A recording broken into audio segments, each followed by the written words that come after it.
Hello, I'm Rick Saphire. I just wanted to take a couple of minutes to express my concern over something that I've seen over the past few years here at the Magic Shop, and that is the attention span or lack of attention of many of the youngsters that come into the store. Now, I've owned and operated magic shops for 31 years. Before that, I was an entertainer, still am, but I spent most of my life on stage entertaining people and in many cases entertaining children. But it seems that in the last several years, children cannot seem to stay focused on anything for any length of time. When they come into the magic shop, all excited about seeing magic tricks, you would expect that when I or one of my staff begins to perform a trick for them, that they would be focused like a laser beam right on that trick.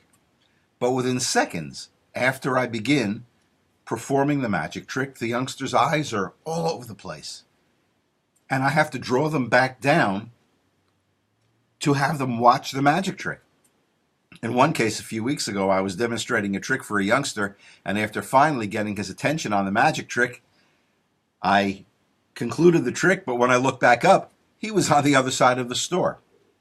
Parents don't seem to understand, in many cases, that this problem can be due to today's media giving information to these youngsters as a flash in the face.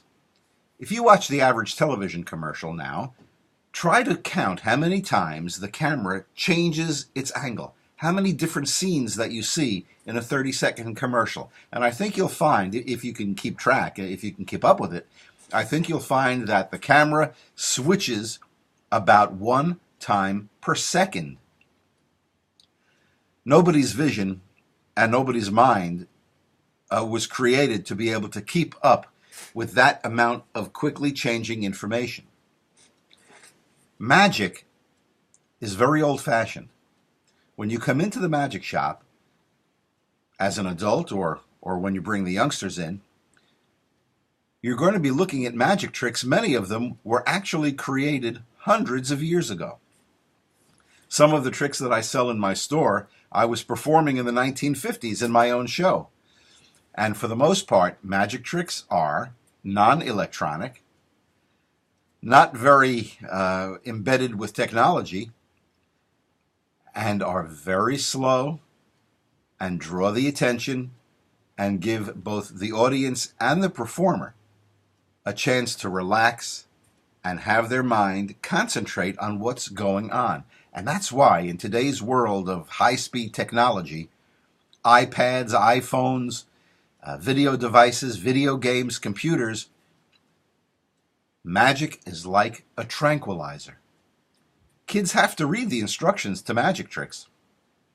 Some come with DVDs, but I always recommend to the children that they read the instructions and follow them to learn the trick.